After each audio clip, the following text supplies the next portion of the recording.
Malam di desa Karangjati selalu tenang, hanya suara jangkrik yang mengisi udara. Kadang diselingi gonggongan anjing jauh di ujung kebun. Namun beberapa bulan terakhir suasana itu berubah. Ada rumah baru berdiri di pinggir jalan utama, megah bertembok tinggi. Gerbangnya dari besi hitam berukir naga emas. Rumah itu milik seseorang yang baru dikenal warga. Juragan Emas, begitu orang-orang menyebutnya. Tak ada yang tahu pasti dari mana asalnya. Beberapa bilang dia dulunya pedagang emas di pasar kota. Ada pula yang mengatakan dia mantan penambang miskin yang mendapat berkah dari tanah gunung tua. Namun yang pasti, kekayaannya datang tiba-tiba. Delis waktu singkat dia membangun tambang di lereng gunung, mempekerjakan puluhan orang, dan membangun rumah mewah yang membuat iri seluruh kampung. Rumah itu berdiri seperti istana di tengah hutan bambu. Saat malam, cahaya lampunya memantul di kolam depan yang berisi air kekuningan, seolah-olah benar-benar dari emas cair. Tapi bagi sebagian orang yang lewat, rumah itu memancarkan hawa dingin. Ada getaran aneh di udara, seperti mata-mata yang mengintip dari balik jendela. Warga sekitar mulai bercerita tentang hal-hal ganjil. Tukang ojek yang biasa lewat malam mengaku melihat bayangan perempuan berambut panjang berdiri di depan pagar. Penjaga malam desa pernah mencium bau amis yang menyengat dari arah kebun belakang. Bahkan, beberapa anak kecil yang bermain layangan di dekat sana mengaku mendengar suara tangisan lirih di tengah hari bolong. Juragan Emas sendiri jarang keluar rumah. Dewi Iksna berwajah pucat, matanya sayu tapi tajam, dengan cincin emas di tiap jarinya. Kadang ia datang ke warung kopi, memborong semua dagangan tanpa menawar. Orang-orang menyambutnya dengan hormat. Tapi setelah ia pergi, selalu ada bisik-bisik. Cepat sekali dia kaya. Katanya tambangnya keluarkan emas tiap hari. Tapi kenapa pekerjanya sering sakit ya? Di tengah rasa penasaran itu, seorang lelaki tua bernama Pak Sardi, mantan mandor tambang, pulang dalam keadaan setengah gila. Ia berjalan tanpa alas kaki, tubuhnya kotor berlumpur, matanya kosong. Ia terus mengulang satu kalimat yang membuat bulu kuduk siapapun berdiri. Bukan tanah, itu perut setan. Emasnya hidup. Beberapa hari kemudian Pak Sardi ditemukan meninggal di sawah. Tubuhnya membeku meski malam itu tidak dingin. Warga menutup kasus itu dengan doa dan keikhlasan. Tapi diam-diam mereka mulai takut. Sejak saat itu, tak ada lagi yang berani mendekati tambang tanpa izin. Juragan Emas tampaknya tidak peduli. Setiap malam, truk-truk besar keluar masuk rumahnya, membawa peti-peti kecil yang katanya berisi batuan dari tambang. Tapi kadang dari jauh, warga melihat cairan merah menetes dari bak truk. Mereka mencoba berpikir positif, mungkin lumpur, mungkin karat, tapi hati kecil mereka tahu itu bukan sekadar lumpur. Suatu malam langit mendung pekat, petir menyambar-nyambar di ujung bukit. Seorang pemuda bernama Raka, anak kepala dusun, nekat mengintip ke rumah itu dari balik semak. Dia penasaran dengan aktivitas malam Juragan Emas yang sering disebut-sebut misterius. Dari celah pagar, ia melihat halaman yang diterangi lampu pijar kekuningan. Di sana berdiri 3 orang. Juragan Emas, seorang pria tua berjubah hitam, dan seorang perempuan muda berpakaian minim, seperti pekerja malam. Raka menahan napas. Dia melihat perempuan itu tampak kebingungan, seperti hendak lari. Tapi Juragan Emas menatapnya dengan senyum dingin. Pria berjubah hitam membaca sesuatu dengan suara serak. Lalu perempuan itu mulai menangis, menjerit, dan tiba-tiba tubuhnya terangkat sedikit dari tanah. Raka menutup mulutnya agar tak bersuara. Tak lama perempuan itu ambruk, tak bergerak. Juragan Emas menunduk dan mencelupkan tangannya ke genangan air di tanah. Lalu menatap telapak tangannya yang kini berkilau emas. Raka berlari pulang tanpa menoleh. Ia tak berani bercerita kepada siapa pun malam itu. Tapi sejak kejadian itu, ia selalu bermimpi buruk. Melihat 9 bayangan perempuan berwajah hancur berdiri di depan rumah Juragan Emas sambil tersenyum. Hari-hari berikutnya, Juragan Emas semakin kaya. Tambangnya mengalirkan emas murni seolah tak pernah habis. Ia membeli tanah-tanah warga, membangun lebih banyak rumah dan toko di kota. Orang-orang hanya bisa berdecak kagum. Namun mereka juga tahu, setiap kali Juragan Emas melakukan syukuran, selalu ada wanita muda dari kota yang datang ke rumahnya dan tak pernah terlihat lagi. Setelahnya, Beberapa istri warga mengaku mendengar suara perempuan tertawa di sekitar sumur belakang rumah itu setiap malam Jumat. Kadang terdengar lirih seperti godaan, kadang melengking seperti jeritan. Tapi yang paling menyeramkan adalah cerita Mak Rini, penjaga warung di dekat jalan besar. Suatu malam ia melihat juragan emas berjalan menuju rumah dengan membawa ember berisi cairan keemasan. Ia berhenti sejenak di depan warungnya, tersenyum tipis lalu berkata pelan, "Kalau mau emas jangan takut darah." Sejak itu, tak ada lagi yang berani lewat jalan itu malam-malam. Namun kekayaan juragan emas tak membuatnya damai. Setiap malam, ia terbangun karena suara ketukan di dinding kamarnya. Ketukan itu seperti jari-jari lembut perempuan, kadang disusul dengan bisikan di telinganya, "Kami 9, masih kurang 1. Dia berusaha mengabaikan, tapi bayangan wajah-wajah perempuan itu semakin sering muncul di kaca, di air, bahkan di mimpinya. Di meja riasnya, emas batangan yang ia simpan mulai berubah warna. Dari kuning mengilap menjadi merah kehitaman, seperti darah yang mengering. Suatu malam, ia memanggil dukun yang dulu membantunya membuka tambang. Dukun itu datang dengan mata murung dan suara berat. "Tuan sudah melanggar perjanjian," katanya pelan. "Tumbal harus 9, tapi roh yang terikat kini 9 pula. Mereka bukan lagi persembahan, mereka penagih." Juragan emas terdiam. Untuk pertama kalinya, ia tampak takut, tapi rasa serakahnya masih lebih besar dari rasa bersalah. Dia menatap dukun itu dengan mata merah, lalu berkata, "Kalau begitu, aku akan beri 9 lagi. Ku akan bayar lunas." Dan begitulah awal dari mimpi buruk yang menelan seluruh desa Karangjati. Dalam beberapa minggu berikutnya, 9 wanita dari kota datang memenuhi undangan kerja misterius di rumah besar itu, tanpa pernah tahu bahwa mereka sedang melangkah ke dalam perut neraka yang berlapis emas. Sore itu, bus ekonomi dari kota berhenti di depan jalan tanah yang menuju ke rumah besar juragan emas. Dari dalamnya turun 9 perempuan muda dengan dandanan mencolok. Bau parfum murah bercampur dengan debu jalanan membuat udara terasa ganjil. Mereka menenteng koper kecil dan tas tangan lusuh, tapi wajah-wajah mereka tampak cerah. Mungkin karena janji yang baru saja mereka dengar, kerja ringan, gaji besar, tempat tinggal mewah. Perempuan tertua di antara mereka bernama Lilis, berusia 30-an. Sudah lama hidup sebagai pekerja malam di terminal. Jules yang paling cerewet dan berani. Kalau benar kerja di rumah orang kaya, siapa tahu kita bisa mulai hidup baru," katanya tersenyum pada teman-temannya. Yang lain mengangguk, saling berbagi harapan. Ada Rani, gadis muda yang baru sebulan di dunia malam, masih canggung setiap kali dipuji. Ada Tari dan Maya, 2 sahabat yang selalu datang berpasangan. Sama-sama pandai merayu tapi rapuh di balik tawa mereka. Lalu Nita, Sinta, Wulan, Eka, dan Rosa, masing-masing dengan masa lalu yang tak pernah mereka ceritakan. Tapi di mata mereka sama-sama ada bayangan kelelahan yang panjang. Sebuah mobil hitam berhenti di depan mereka. Sopir tua berpakaian serba hitam membuka pintu tanpa bicara. "Naiklah. Juragan sudah menunggu di rumah," katanya datar. Tanpa curiga, mereka masuk satu persatu. Mesin mobil menyala, debu naik tinggi, dan perlahan mereka meninggalkan jalanan kota menuju arah hutan bambu yang mulai gelap. Di sepanjang perjalanan, tak seorang pun bicara. Radio mobil menyala pelan, tapi hanya terdengar suara gesekan statis. Saat mobil melewati jembatan tua, udara di dalam kabin terasa dingin. Rosa memeluk tubuhnya sendiri, bulu kuduknya berdiri. "Kok dingin banget ya? Padahal AC-nya mati," bisiknya. Lilis menepuk pahanya, mencoba menenangkan. Tapi matanya sendiri menatap keluar jendela dengan rasa tidak nyaman. Rumah juragan emas muncul di balik kabut sore seperti istana dari mimpi buruk. Dindingnya tinggi, beratap merah tua, dan di halaman depan berdiri 2 patung perempuan, tanpa kepala yang tubuhnya dilapisi cat keemasan.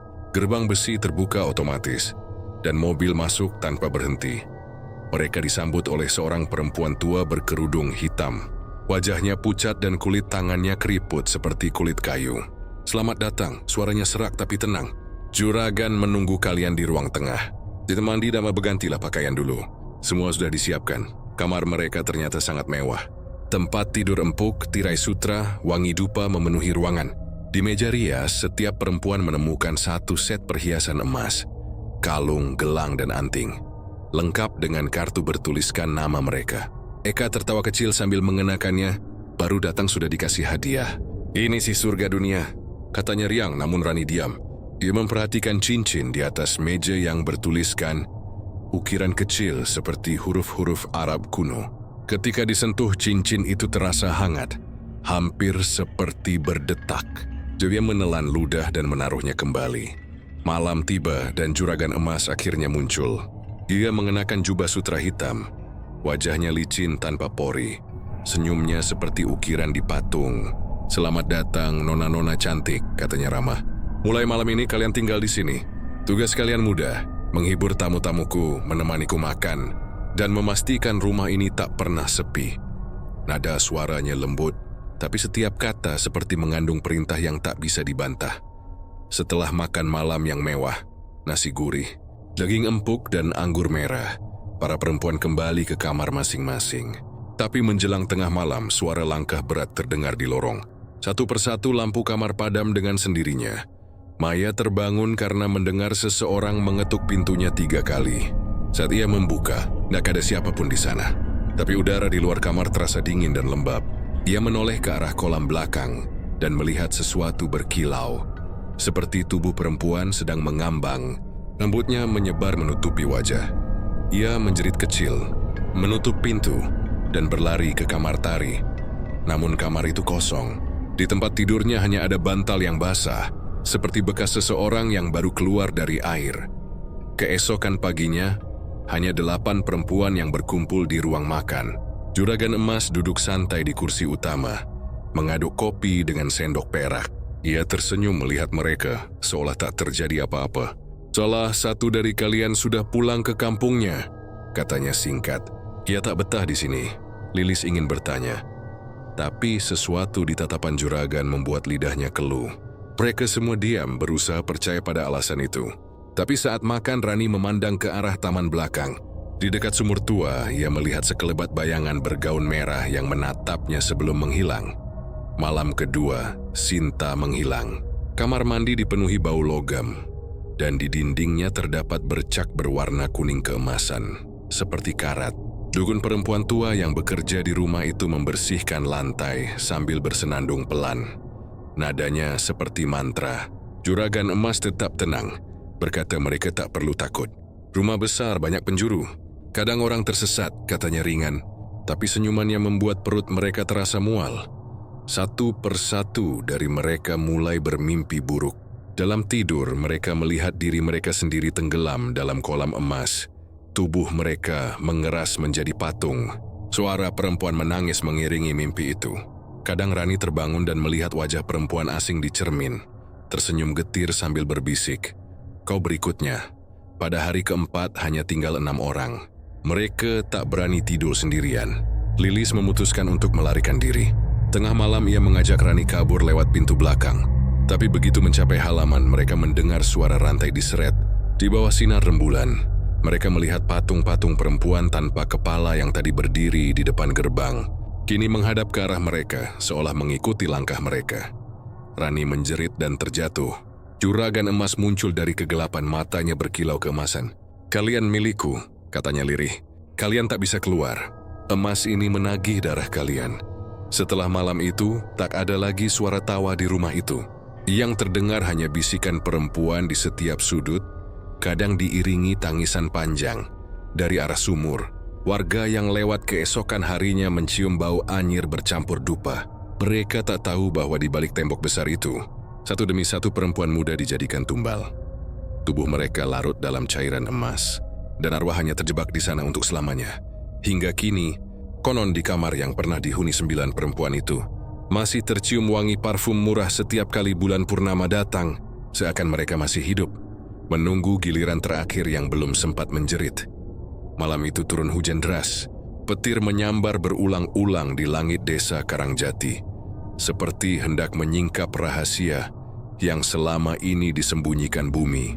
Rumah besar juragan emas tampak semakin mencekam dalam guyuran hujan. Lampu-lampu luar berpendar kekuningan, membuat setiap tetesan air memantulkan warna emas yang aneh. Di dalam rumah, 6 perempuan yang tersisa duduk berkerumun di ruang tamu. Wajah mereka pucat, Mata cekung seolah sudah berhari-hari tak tidur. Lilis berusaha menenangkan yang lain, tapi suaranya gemetar. "Kita harus pergi malam ini juga," katanya. "Kalau tetap di sini, kita bakal mati kayak yang lain." Rani mengangguk tapi suaranya nyaris hilang. Ia sudah tahu Lilis benar. Junamsin setiap kali mereka mencoba membuka pintu, selalu ada sesuatu yang menahan dari luar. Kuncinya tak pernah bisa diputar, dan udara di luar terasa seperti dinding tak terlihat yang menolak mereka keluar. Dari ujung koridor terdengar suara langkah. Mereka menahan napas. Perempuan tua berkerudung hitam muncul sambil membawa nampan berisi lilin dan dupa. Asap putih menguar, membuat mata perih. "Juragan memanggil kalian," katanya lirih. "Kalian harus hadir di ruang bawah." Ruang bawah, tempat yang bahkan para pekerja rumah tangga dilarang masuk. Tak ada yang tahu pasti apa isinya. Tapi malam itu tak ada pilihan lain. Mereka berjalan menuruni tangga batu. Satu persatu, diiringi bunyi gerimis yang merayap lewat jendela kecil di atas kepala. Tangga itu berakhir di ruang luas bawah tanah. Lantainya dari tanah padat, lembab dan berbau logam. Di tengah ruangan berdiri sebuah kolam kecil berisi cairan emas. Berkilauan meski tak ada sumber cahaya. Di sekelilingnya, lilin-lilin menyala dalam susunan melingkar, dan di setiap lilin terukir nama seorang perempuan. Nama mereka, Juragan Emas, sudah menunggu di sana, mengenakan jubah panjang dengan simbol-simbol aneh di pinggirnya. Wajahnya tampak lebih muda dari sebelumnya, tapi matanya tak lagi manusiawi.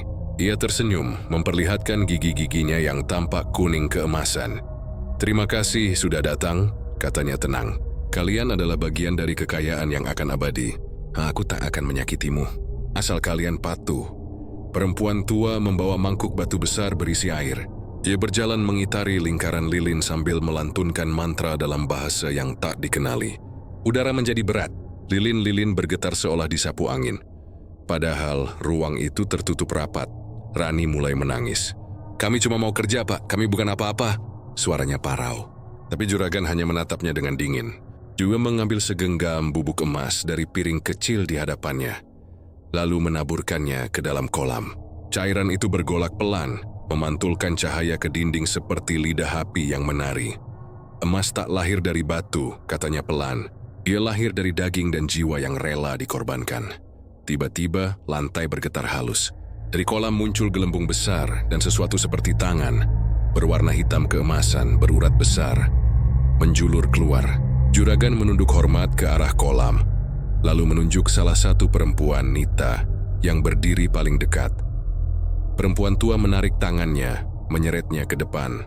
Nita berteriak histeris, meronta. Tapi tenaga perempuan tua itu seperti kekuatan 10 orang. Lilis dan yang lain mencoba membantu, namun tak ada yang bisa bergerak. Kaki mereka seperti menempel di lantai. Tubuh terasa kaku, napas tercekat. Juragan berbisik, "Terimalah, Ratu Emas. Ini tumbal pertama dari 9 yang dijanjikan." Tangan raksasa itu mencengkeram tubuh Nita dan menariknya ke dalam kolam. Air emas memercik kemana-mana. Jeritannya menggema di seluruh ruangan, panjang dan melengking, lalu berhenti seketika, sunyi. Beberapa detik kemudian permukaan kolam tenang kembali. Tapi dari dalamnya muncul wajah Nita. Matanya terbuka, bibirnya tersenyum, dan kulitnya kini berkilau seperti emas murni. Dia menatap juragan, lalu menghilang ke dasar kolam. Rani menutup wajahnya, menangis tanpa suara. Lilis memandang juragan dengan mata penuh benci. "Kau iblis," desisnya.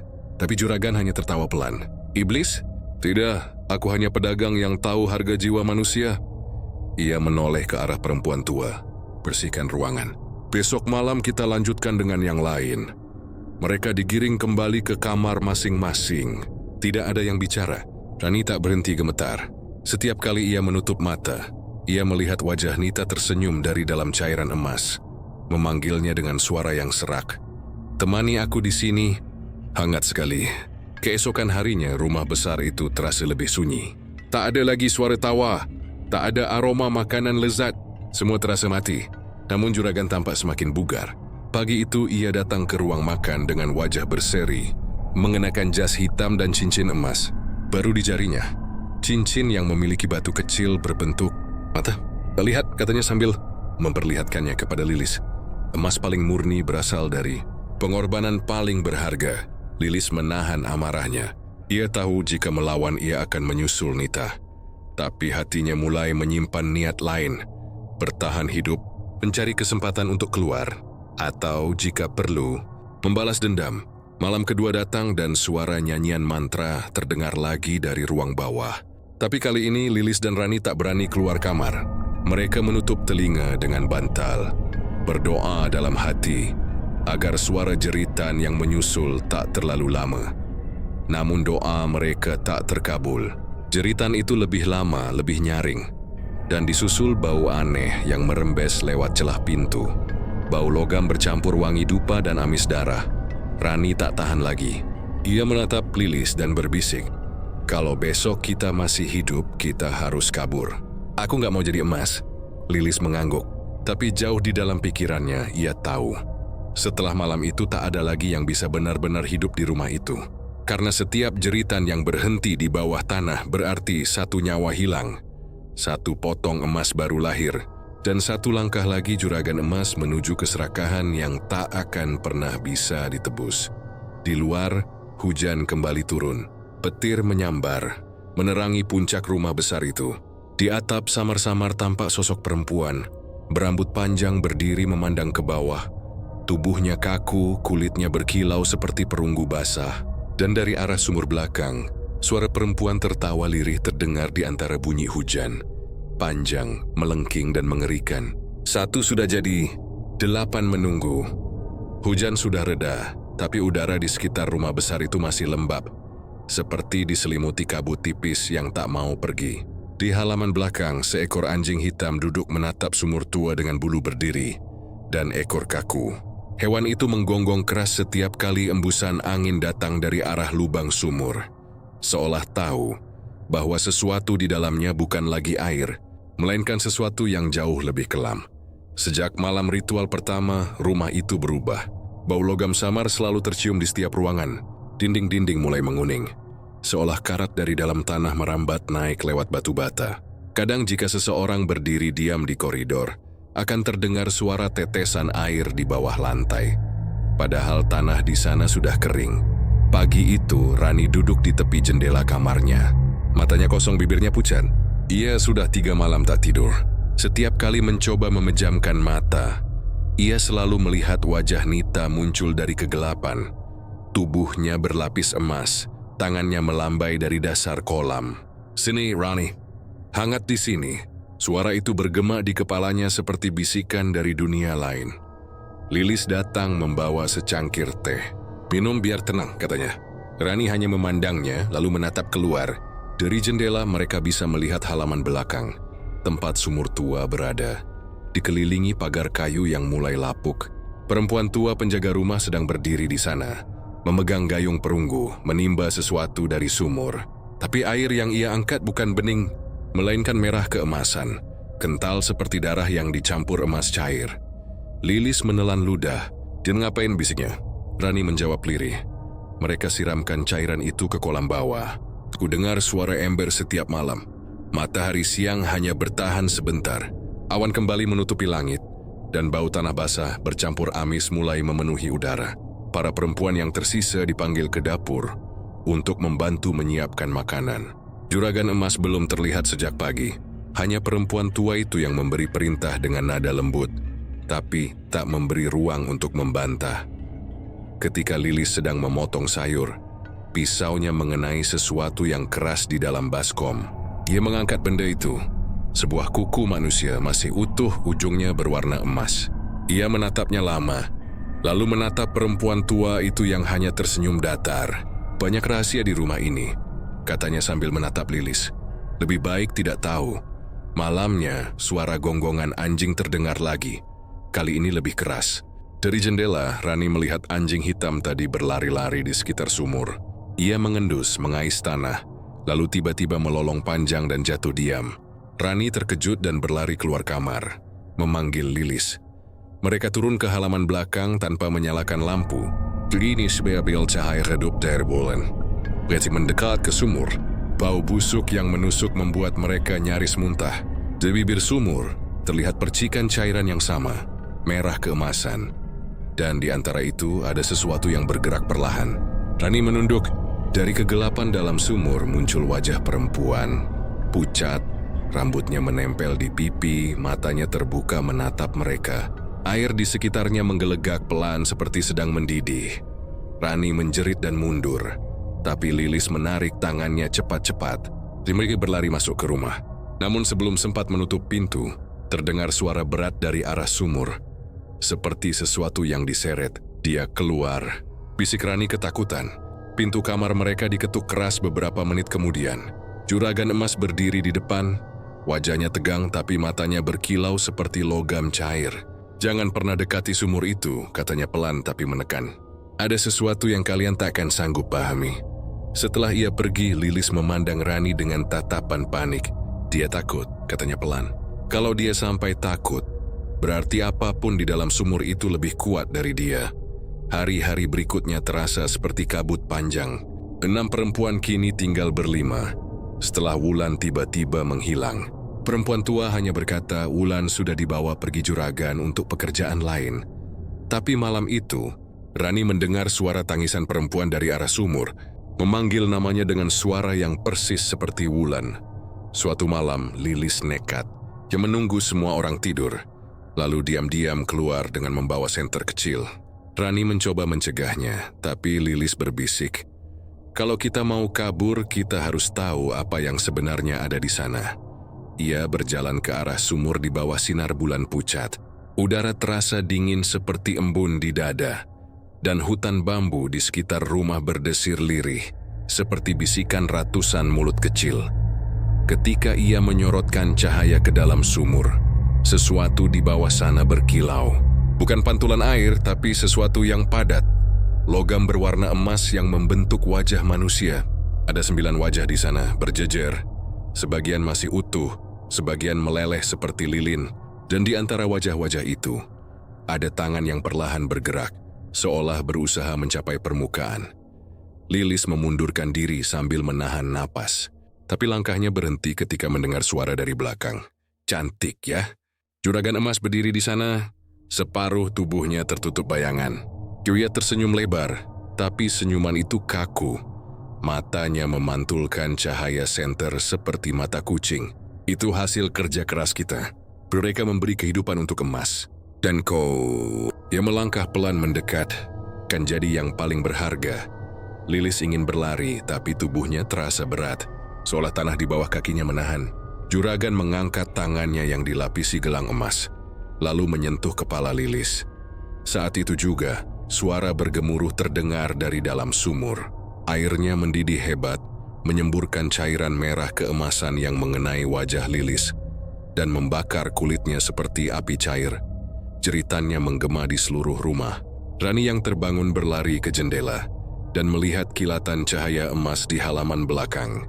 Ia melihat juragan berdiri di tepi sumur. Sementara sesuatu seperti bayangan perempuan muncul di belakangnya. 9 sosok samar, rambut panjang, tubuh menggantung di udara.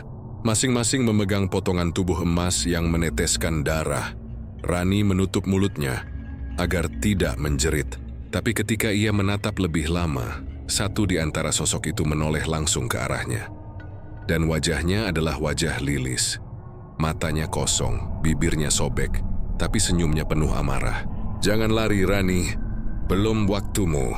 Pagi harinya warga desa menemukan anjing hitam mati di depan pagar rumah juragan. Tubuhnya kaku dan lidahnya menjulur. Di tanah di sekitarnya ada noda emas yang mengering seperti cairan logam.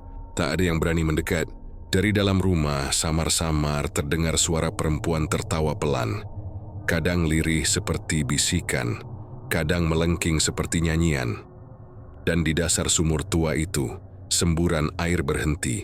Permukaannya kini tenang, tapi berwarna keemasan sepenuhnya, memantulkan bayangan langit dengan rona seperti darah yang membeku. Sejak hari itu, siapapun yang berani menatap ke dalam sumur akan melihat wajahnya sendiri di sana. Berubah perlahan menjadi emas, dan tersenyum tanpa bisa dikendalikan. Darah jadi emas, emas jadi kutukan. Begitulah awal dari teror sumur berdarah, tempat 9 arwah perempuan menunggu giliran korban berikutnya, dan juragan emas semakin dalam tenggelam. dalam kekayaan yang memakan jiwanya sendiri. Hujan sudah reda, tapi udara di sekitar rumah besar itu masih lembab, seperti diselimuti kabut tipis yang tak mau pergi. Di halaman belakang, seekor anjing hitam duduk menatap sumur tua dengan bulu berdiri dan ekor kaku. Hewan itu menggonggong keras setiap kali embusan angin datang dari arah lubang sumur, seolah tahu bahwa sesuatu di dalamnya bukan lagi air, melainkan sesuatu yang jauh lebih kelam. Sejak malam ritual pertama, rumah itu berubah. Bau logam samar selalu tercium di setiap ruangan. Dinding-dinding mulai menguning, seolah karat dari dalam tanah merambat naik lewat batu bata. Kadang jika seseorang berdiri diam di koridor, akan terdengar suara tetesan air di bawah lantai. Padahal tanah di sana sudah kering. Pagi itu, Rani duduk di tepi jendela kamarnya. Matanya kosong, bibirnya pucat. Ia sudah 3 malam tak tidur. Setiap kali mencoba memejamkan mata, ia selalu melihat wajah Nita muncul dari kegelapan. Tubuhnya berlapis emas, tangannya melambai dari dasar kolam. "Senai Rani, hangat di sini." Suara itu bergema di kepalanya seperti bisikan dari dunia lain. Lilis datang membawa secangkir teh. "Minum biar tenang," katanya. Rani hanya memandangnya, lalu menatap keluar. Dari jendela, mereka bisa melihat halaman belakang, tempat sumur tua berada dikelilingi pagar kayu yang mulai lapuk. Perempuan tua penjaga rumah sedang berdiri di sana, memegang gayung perunggu, menimba sesuatu dari sumur. Tapi air yang ia angkat bukan bening, melainkan merah keemasan, kental seperti darah yang dicampur emas cair. Lilis menelan ludah. "Dia ngapain?" bisiknya. Rani menjawab lirih. "Mereka siramkan cairan itu ke kolam bawah." Ku dengar suara ember setiap malam. Matahari siang hanya bertahan sebentar. Awan kembali menutupi langit, dan bau tanah basah bercampur amis mulai memenuhi udara. Para perempuan yang tersisa dipanggil ke dapur untuk membantu menyiapkan makanan. Juragan emas belum terlihat sejak pagi. Hanya perempuan tua itu yang memberi perintah dengan nada lembut, tapi tak memberi ruang untuk membantah. Ketika Lilis sedang memotong sayur, pisaunya mengenai sesuatu yang keras di dalam baskom. Dia mengangkat benda itu, sebuah kuku manusia masih utuh. Ujungnya berwarna emas. Dia menatapnya lama, lalu menatap perempuan tua itu yang hanya tersenyum datar. "Banyak rahasia di rumah ini," katanya sambil menatap Lilis. "Lebih baik tidak tahu." Malamnya, suara gonggongan anjing terdengar lagi. Kali ini lebih keras. Dari jendela, Rani melihat anjing hitam tadi berlari-lari di sekitar sumur. Ia mengendus mengais tanah, lalu tiba-tiba melolong panjang dan jatuh diam. Rani terkejut dan berlari keluar kamar, memanggil Lilis. Mereka turun ke halaman belakang tanpa menyalakan lampu, hanya berbekal cahaya redup dari bulan. Begitu mendekat ke sumur, bau busuk yang menusuk membuat mereka nyaris muntah. Di bibir sumur terlihat percikan cairan yang sama, merah keemasan, dan di antara itu ada sesuatu yang bergerak perlahan. Rani menunduk. Dari kegelapan dalam sumur muncul wajah perempuan. Pucat, rambutnya menempel di pipi, matanya terbuka menatap mereka. Air di sekitarnya menggelegak pelan seperti sedang mendidih.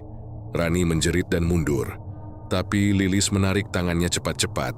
Mereka berlari masuk ke rumah. Namun sebelum sempat menutup pintu, terdengar suara berat dari arah sumur, seperti sesuatu yang diseret. Dia keluar, bisik Rani ketakutan. Pintu kamar mereka diketuk keras beberapa menit kemudian. Juragan emas berdiri di depan, wajahnya tegang tapi matanya berkilau seperti logam cair. "Jangan pernah dekati sumur itu," katanya pelan tapi menekan. "Ada sesuatu yang kalian takkan sanggup pahami." Setelah ia pergi, Lilis memandang Rani dengan tatapan panik. "Dia takut," katanya pelan. "Kalau dia sampai takut, berarti apapun di dalam sumur itu lebih kuat dari dia." Hari-hari berikutnya terasa seperti kabut panjang. 6 perempuan kini tinggal berlima. Setelah Wulan tiba-tiba menghilang, perempuan tua hanya berkata Wulan sudah dibawa pergi juragan untuk pekerjaan lain. Tapi malam itu, Rani mendengar suara tangisan perempuan dari arah sumur, memanggil namanya dengan suara yang persis seperti Wulan. Suatu malam Lilis nekat. Ia menunggu semua orang tidur, lalu diam-diam keluar dengan membawa senter kecil. Rani mencoba mencegahnya, tapi Lilis berbisik, Kalau kita mau kabur, kita harus tahu apa yang sebenarnya ada di sana. Ia berjalan ke arah sumur di bawah sinar bulan pucat. Udara terasa dingin seperti embun di dada, dan hutan bambu di sekitar rumah berdesir lirih, seperti bisikan ratusan mulut kecil. Ketika ia menyorotkan cahaya ke dalam sumur, sesuatu di bawah sana berkilau. Bukan pantulan air, tapi sesuatu yang padat. Logam berwarna emas yang membentuk wajah manusia. Ada 9 wajah di sana, berjejer. Sebagian masih utuh, sebagian meleleh seperti lilin. Dan di antara wajah-wajah itu, ada tangan yang perlahan bergerak, seolah berusaha mencapai permukaan. Lilis memundurkan diri sambil menahan napas. Tapi langkahnya berhenti ketika mendengar suara dari belakang. Cantik ya. Juragan emas berdiri di sana, separuh tubuhnya tertutup bayangan. Dia tersenyum lebar, tapi senyuman itu kaku. Matanya memantulkan cahaya senter seperti mata kucing. Itu hasil kerja keras kita. Mereka memberi kehidupan untuk emas. Dan kau, dia melangkah pelan mendekatmu, akan jadi yang paling berharga. Lilis ingin berlari, tapi tubuhnya terasa berat, seolah tanah di bawah kakinya menahan. Juragan mengangkat tangannya yang dilapisi gelang emas, lalu menyentuh kepala Lilis. Saat itu juga, suara bergemuruh terdengar dari dalam sumur. Airnya mendidih hebat, menyemburkan cairan merah keemasan yang mengenai wajah Lilis dan membakar kulitnya seperti api cair. Jeritannya menggema di seluruh rumah. Rani yang terbangun berlari ke jendela dan melihat kilatan cahaya emas di halaman belakang. Ia melihat juragan berdiri di tepi sumur, sementara sesuatu seperti bayangan perempuan muncul di belakangnya. 9 sosok samar, rambut panjang, tubuh menggantung di udara, masing-masing memegang potongan tubuh emas yang meneteskan darah. Rani menutup mulutnya agar tidak menjerit, tapi ketika ia menatap lebih lama, satu di antara sosok itu menoleh langsung ke arahnya, dan wajahnya adalah wajah Lilis. Matanya kosong, bibirnya sobek, tapi senyumnya penuh amarah. Jangan lari, Rani. Belum waktumu. Pagi harinya, warga desa menemukan anjing hitam mati di depan pagar rumah juragan. Tubuhnya kaku dan lidahnya menjulur. Di tanah di sekitarnya ada noda emas yang mengering seperti cairan logam. Tak ada yang berani mendekat. Dari dalam rumah, samar-samar terdengar suara perempuan tertawa pelan. Kadang lirih seperti bisikan, kadang melengking seperti nyanyian. Dan di dasar sumur tua itu, semburan air berhenti. Permukaannya kini tenang, tapi berwarna keemasan sepenuhnya. Memantulkan bayangan langit dengan rona seperti darah yang membeku. Sejak hari itu, siapapun yang berani menatap ke dalam sumur akan melihat wajahnya sendiri di sana, berubah perlahan menjadi emas, dan tersenyum tanpa bisa dikendalikan. Darah jadi emas, emas jadi kutukan. Begitulah awal dari teror sumur berdarah. Tempat 9 arwah perempuan menunggu giliran korban berikutnya, dan juragan emas semakin dalam tenggelam dalam kekayaan yang memakan jiwanya sendiri. Beberapa hari setelah malam hantu bergaun merah, suasana rumah juragan emas menjadi semakin tegang. Malam-malam kini tak hanya dipenuhi jeritan dan bisikan perempuan, tetapi juga suara gemuruh yang datang dari bawah tanah, dari arah tambang emas. Bukan suara manusia atau mesin, tapi sesuatu yang hidup, sesuatu yang besar dan gelap, bernafas berat seperti naga dari legenda lama. Juragan emas sendiri semakin sering terlihat gelisah. Wajahnya pucat, matanya sembab, tapi senyum tipisnya tetap terpasang. Ia tak lagi tidur di kamar utama, melainkan di ruang bawah tanah dekat kolam emas, dikelilingi lilin dan simbol-simbol aneh yang digambar di lantai. Dia tahu sih kekayaannya dibangun bukan dari usaha biasa, tetapi dari perjanjian yang melampaui dunia manusia. Suatu malam, terdengar ketukan keras di pintu rumah. Juragan yang biasanya menunggu tamu dengan santai kini menegang. Dia membuka pintu dan di sana berdiri sosok tinggi, berjubah gelap, wajahnya tak terlihat jelas.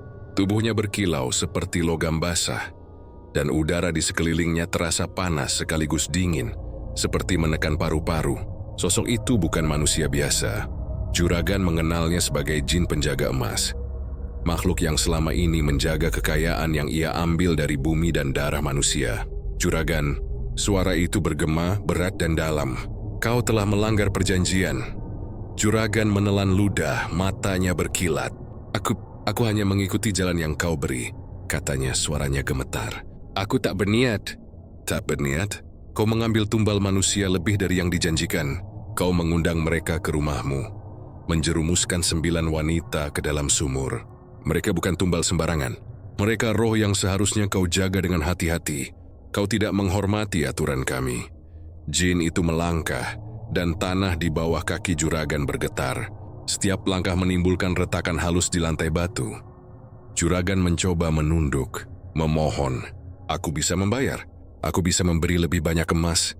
Apapun yang kau minta. Jin itu menatap tajam. Matanya seperti 2 titik hitam yang menelan cahaya. Bukan emas yang kami inginkan. Kau telah meracuni kekuatan tumbal itu. Mereka menangis di bawah, menunggu. Mereka akan memakanmu jika engkau tidak menepati perjanjian. Juragan terdiam, jantungnya berdegup kencang. Ia tahu konsekuensinya. Jika roh-roh perempuan yang sudah dimasukkan ke dalam kolam emas itu lepas, mereka bukan lagi sekadar arwah yang bisa diikat. Mereka akan menjadi makhluk balas dendam yang haus darah, menghancurkan semua yang berhubungan dengan juragan emas. Bagaimana aku bisa menebusnya? Tanya juragan. Suara serak Jin itu mengangkat tangannya. Dan udara di ruang bawah menjadi kaku. Ada satu cara. Kau harus menyerahkan jiwamu sendiri. Atau gunakan yang lain sebagai gantinya. Tapi ingat, setiap tumbal yang kau pilih akan menjadi abadi. Dan roh mereka akan menghantui rumah ini selamanya. Pilihanmu akan menentukan nasibmu. Juragan menggeleng, wajahnya memucat. Dia tahu konsekuensinya, tapi rasa serakahnya lebih kuat daripada ketakutannya. Aku bisa mengatur 9 tumbal lain. Aku akan memilih mereka sendiri. Jin itu tersenyum tipis, tapi senyum itu seperti pisau yang menebas. Kau diberi waktu 1 minggu. Setelah itu, keserakahanmu akan membalasmu sendiri.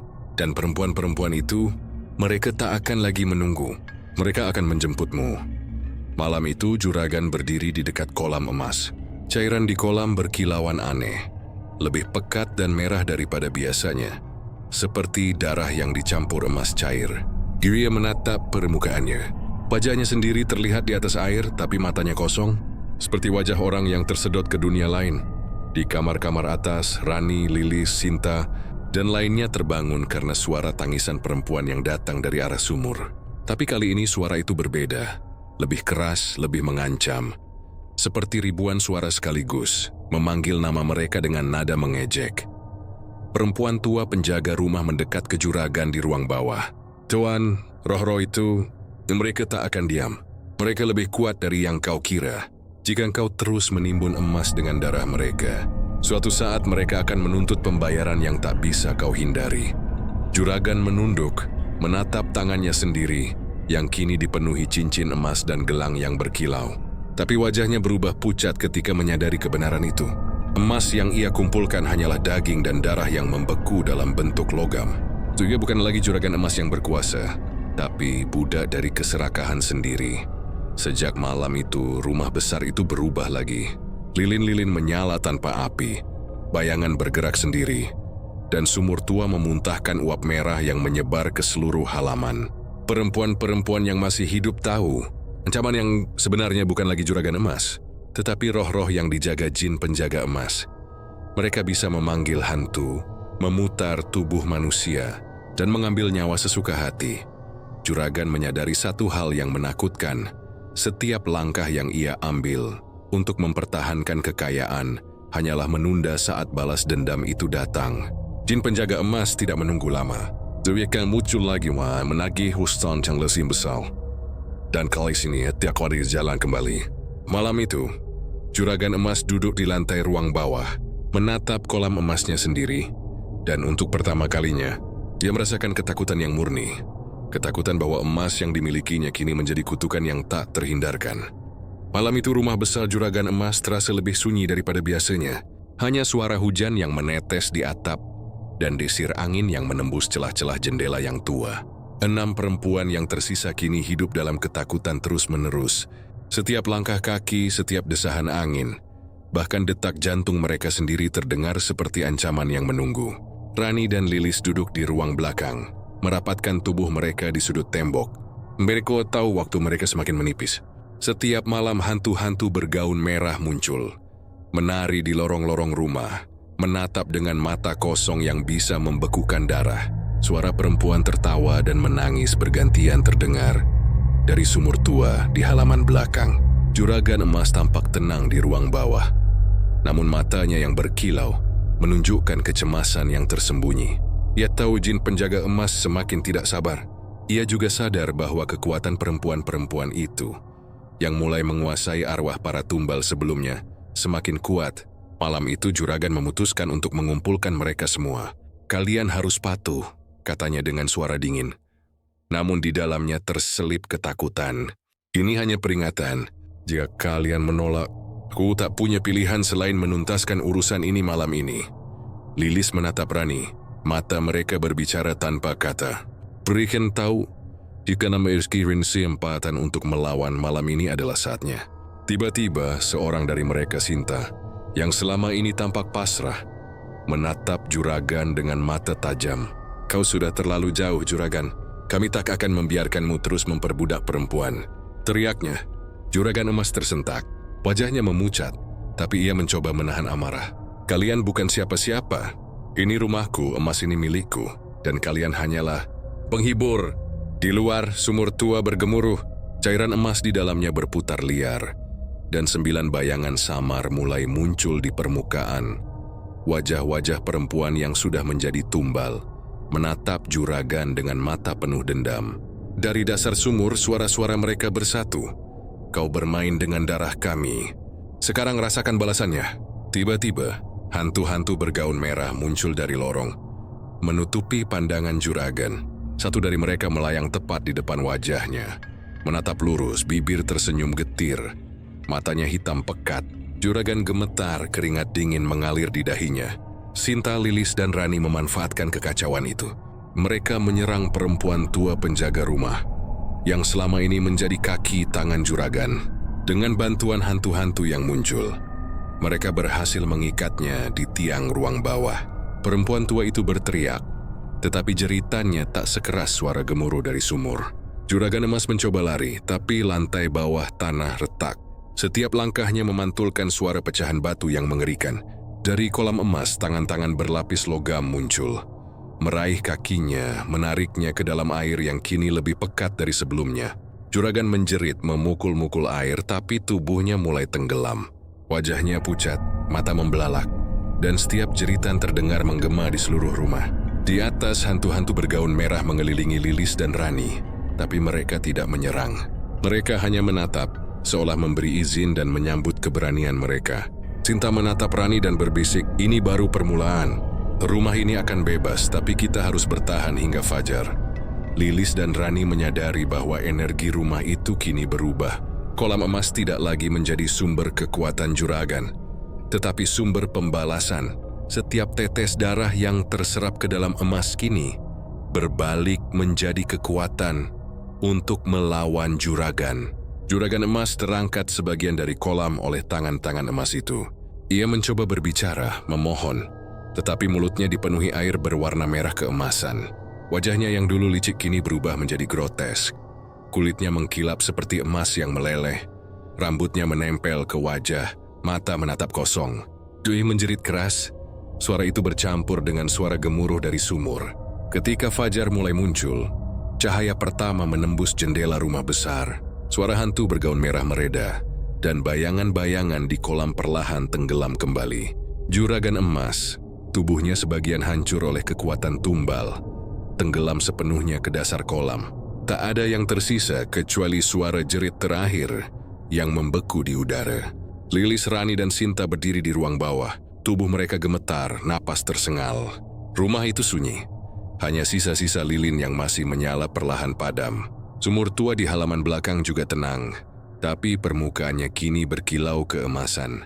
Berbeda, seperti menunggu roh berikutnya yang datang untuk menebus keserakahan manusia. Malam itu mereka menyadari satu hal. Kekayaan dan keserakahan bisa menjerumuskan siapapun ke neraka dunia nyata. Juragan Emas hanyalah korban dari perjanjian yang tidak dihormati. Dan rumah itu, meski tenang sekarang, akan selalu menyimpan darah dan dendam yang bisa bangkit kapan saja. Kalau mau, saya bisa lanjutkan ke bab 8, Balas Dendam Arwah.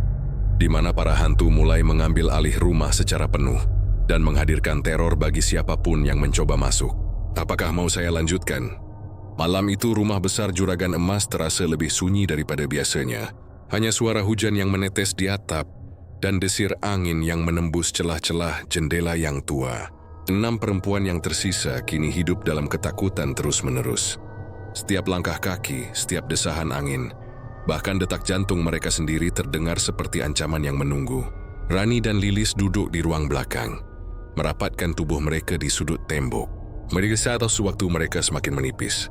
Setiap malam hantu-hantu bergaun merah muncul, menari di lorong-lorong rumah, menatap dengan mata kosong yang bisa membekukan darah. Suara perempuan tertawa dan menangis bergantian terdengar dari sumur tua di halaman belakang. Juragan Emas tampak tenang di ruang bawah, namun matanya yang berkilau menunjukkan kecemasan yang tersembunyi. Ia tahu jin penjaga emas semakin tidak sabar. Ia juga sadar bahwa kekuatan perempuan-perempuan itu yang mulai menguasai arwah para tumbal sebelumnya semakin kuat. Malam itu Juragan memutuskan untuk mengumpulkan mereka semua. "Kalian harus patuh," katanya dengan suara dingin, namun di dalamnya terselip ketakutan. "Ini hanya peringatan. Jika kalian menolak, ku tak punya pilihan selain menuntaskan urusan ini malam ini." Lilis menatap Rani. Mata mereka berbicara tanpa kata. Mereka tahu jika ada kesempatan untuk melawan, malam ini adalah saatnya. Tiba-tiba seorang dari mereka, Sinta, yang selama ini tampak pasrah, menatap Juragan dengan mata tajam. "Kau sudah terlalu jauh, Juragan. Kami tak akan membiarkanmu terus memperbudak perempuan," teriaknya. Juragan Emas tersentak. Wajahnya memucat, tapi ia mencoba menahan amarah. "Kalian bukan siapa-siapa. Ini rumahku, emas ini milikku, dan kalian hanyalah penghibur." Di luar sumur tua bergemuruh.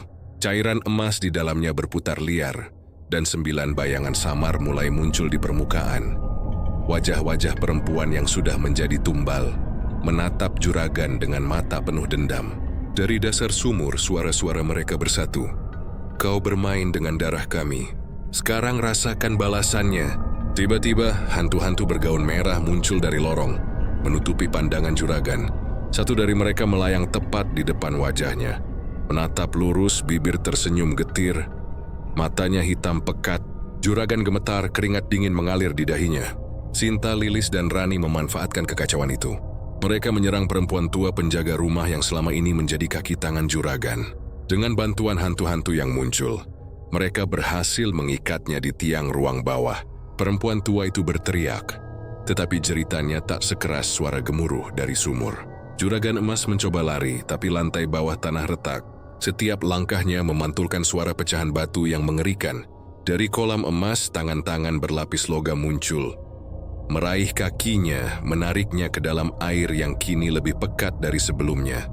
Juragan menjerit memukul-mukul air, tapi tubuhnya mulai tenggelam. Wajahnya pucat, mata membelalak, dan setiap jeritan terdengar menggema di seluruh rumah. Di atas, hantu-hantu bergaun merah mengelilingi Lilis dan Rani. Tapi mereka tidak menyerang. Mereka hanya menatap, seolah memberi izin dan menyambut keberanian mereka. Sinta menatap Rani dan berbisik, "Ini baru permulaan.